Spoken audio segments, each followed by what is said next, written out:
In this video, we are going to take a look at the new iPhone lineup from Apple. I've been using the iPhone 14, the iPhone 14 Pro, as well as the iPhone 14 Pro Max. I've been using these phones for the last week, and I'm really excited to dig into some of the new camera features and share them with you in this video.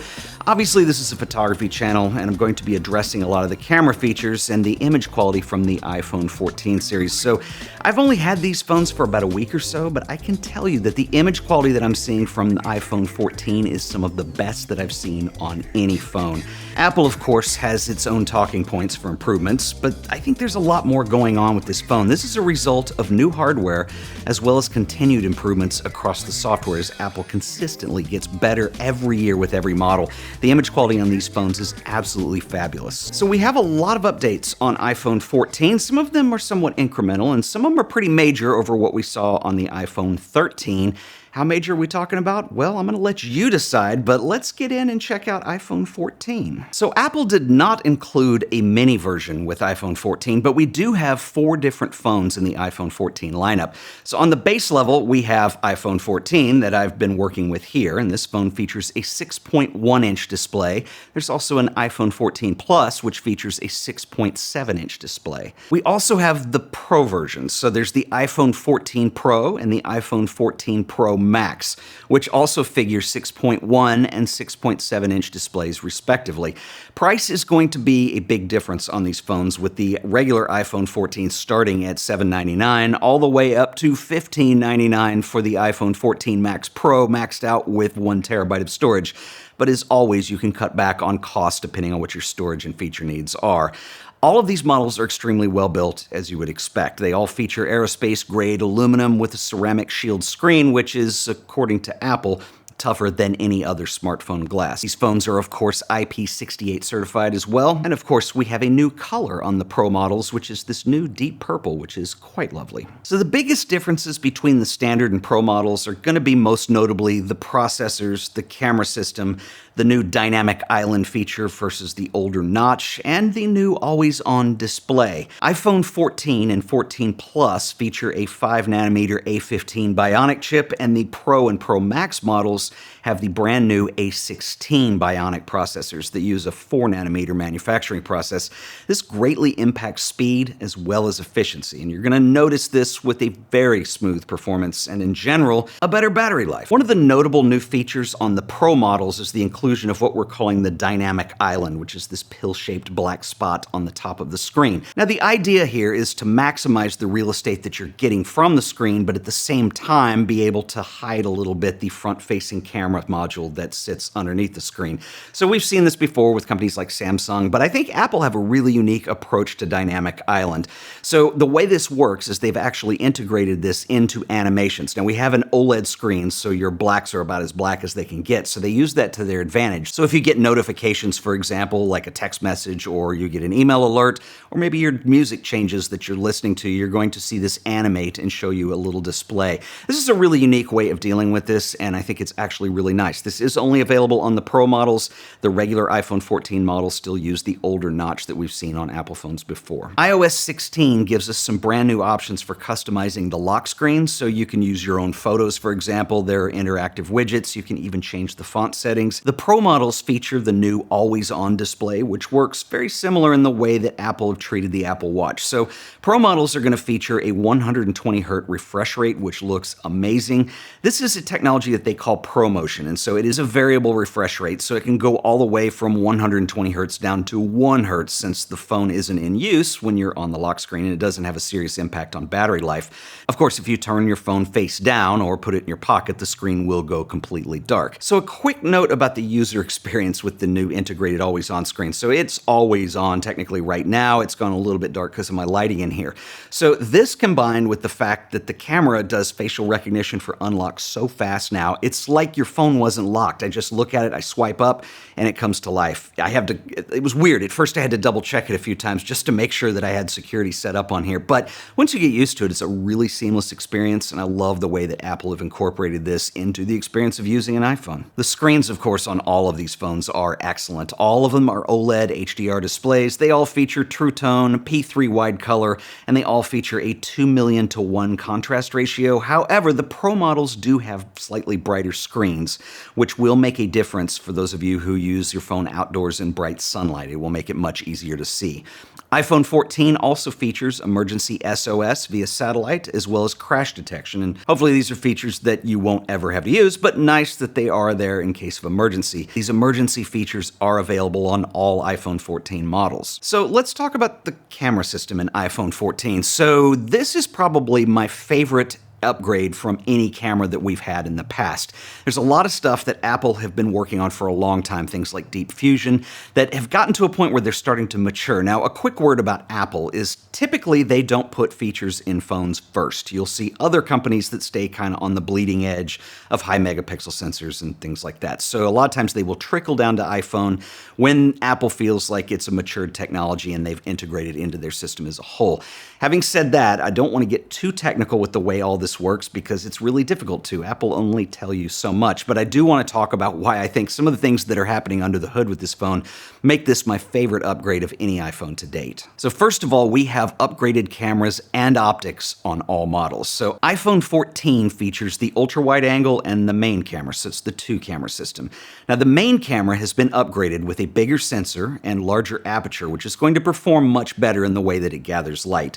So the main camera features a 26mm equivalent f1.5 aperture 7-element lens and features sensor shift optical image stabilization. Apple has also introduced the latest image combination technology, or computational imaging, that they're calling the Photonic Engine. So essentially this refers to the method that Apple uses in combining multiple images behind the scenes when you press the shutter. So Deep Fusion is a part of this equation, and it is also worth noting that this has been moved up in the imaging pipeline, so now it is before the compression stage. So what this means is it allows the processor to have way more information for processing the images than when it was post-compression. So the results actually are noticeably better in low light details, especially the darker parts of the image where color tends to lose vibrance. So it's that low mid-tone right as it becomes shadows. You're going to see way more detail in there than you did before. And it makes this phone really cool for shooting things with a lot of ambiance and a lot of mood to them. Video features are upgraded as well, and one of my favorites is the new action mode, which allows for an incredible image stabilization. So for many applications, I think this is going to make action cameras a thing of the past in a way, and it allows you to capture way more with your phone than you ever did before. Now, it uses the ultra-wide angle camera, so the slight crop that it needs is less noticeable than you would expect. And it doesn't give you a full 4K file, but it does give you a 2.8K file at 2430 frames per second. All this footage that you're seeing here is upscaled to 4K, and you're not going to notice much of a quality drop. Cinematic mode also had an upgrade because it is no longer limited to 1080p. You can shoot up to 4K at 24 and 30 frames per second, which makes it much more cinematic than it was at 1080-30. So I want to note that the iPhone 14 Pro models are going to give you way more imaging options in terms of both stills and video, most notably because they have a 3-lens design, but also all 3 cameras and all 3 lenses are upgraded and redesigned from the previous iPhone 13. The most notable is the main camera. So we've got a brand new 48 megapixel type 1/1.28 sensor. It is a 24mm equivalent f1.78. It's got a 7-element lens design with a second generation sensor shift optical image stabilization. So Apple are actually using a slightly different technique for this particular sensor, which is what is known as a quad Bayer filter design. So what this does is it treats every 4 pixels as one color. And so there's a couple different advantages to this without getting too technical. It has to deal with the way they demosaic the image, and then it also has to do with the way that they downsample it down to a 12 megapixel output. So this is where I want to mention another thing, is that typically all camera phones are pretty much standardized these days at 12 megapixels for an output, even some of the 108 megapixel sensors that you've seen. In other words, they're not designed for a full 108 megapixel output. So Apple's is a little bit different. So we're using a 48 megapixel design. It's got a quad Bayer filter, and the way that it's going to work when you're just shooting in JPEG your high efficiency modes is it's going to give you a 12 megapixel image. It has to do with having less noise and more detail. And so what's cool though is if you're on one of the Pro models, you can shoot in Apple Pro RAW,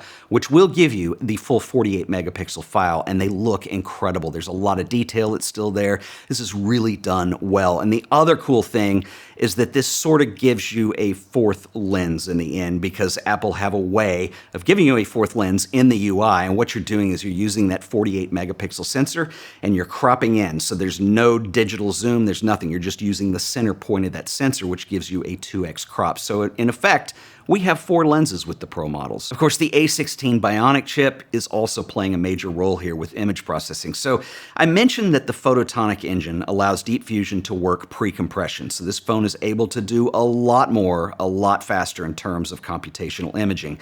You're not going to notice any of this. It happens under the hood. So when you take an image, what happens is the iPhone will actually take a bunch of images, and then it uses Deep Fusion and all this fast processing to actually bring together the best parts of all those really fast images that were sequenced off into something that retains detail, gives you more dynamic range. It's just a beautiful image in the end. And they've gotten this to a point now where it really looks good. And a lot of this has to do with the new hardware, but like I said early in this video, it has to do with the new software too, and the way that it's just matured over the generations. So a few observations on iPhone 14. Now, I've only had this phone for about a week, and I've done as much shooting and editing of the images as I possibly could.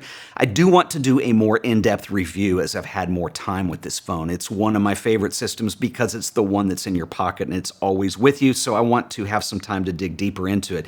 But I do want to give you a few observations that I have noticed thus far. So first of all, the image quality is gorgeous, especially in low light, and I think that's where you're going to see the biggest performance boost if you move to iPhone 14. And specifically what I'm talking about is when you look at images and you see areas of the image where you have these low mid-tones as they're starting to go into shadow detail. And this is something that typically on phones is an area where it just gets a little mushy in terms of color definition. Well, we don't see that with iPhone 14. It handles this extremely well, and it gives you a new dimension to the types of images that you can take just using a phone. And another observation that I want to point out is that I typically shoot everything in Apple Pro RAW. It's going to give me the most flexibility in post-production. Sure, it is going to eat up more space on your hard drive or even in your iCloud account if you have things uploading and backing up in the cloud, but for me, it is worth it. I will filter out images I don't want to keep, and I tend to shoot RAW because that's just where I'm going to get the most power and flexibility. Now, there's a big difference between editing your images on the iPhone versus taking them into an external application like Lightroom. Now, neither one of them is better than the other, I would say, but I've just noticed in general that when you edit in the phone, I'm getting much better results. And I think a lot of that has to do with the information that Apple is storing in its RAW file. And a lot of times you'll bring these into Lightroom and you see images that are a little bit underexposed when they first come in, or maybe overexposed. And it probably has to do with the way the phone has determined the exposure is going to look, and in terms of what it can rescue in terms of highlight and shadow detail. So that's one thing to note. I can get these to look really good in Lightroom, but I've just noticed that they are really intuitive on the phone, which brings me to another point, which would probably be meriting doing its own video on one day, but there is really no standard for RAW format. There is a DNG file format, but in terms of how things interpret RAW files, it's up to whatever software you're using. And anyway, I'm pointing this out because I want to make a note that the way that you're editing in the phone, this software has become very powerful and very mature over the last couple iterations of this phone. And I think for me, if you're into content creation on your phone, whether it's photography or whether it's video work, iPhone 14 is definitely worth the upgrade. And if you're interested in learning a lot more about what goes on under the hood, I've got a very special video that I'm going to be putting out tomorrow. If it is live, I will link it up here if you're watching this later or something. Otherwise, come back tomorrow and check that out. If you're into iPhone, you're really going to dig it. So anyway, if you have any questions, I will do more in-depth stuff with this phone down the road in terms of videos, and I want to do a more comprehensive full review of the cameras when I've had more time with it. So drop me a note in the comments if there's anything you want to see in there. Until the next video, I'll catch you guys then. Later.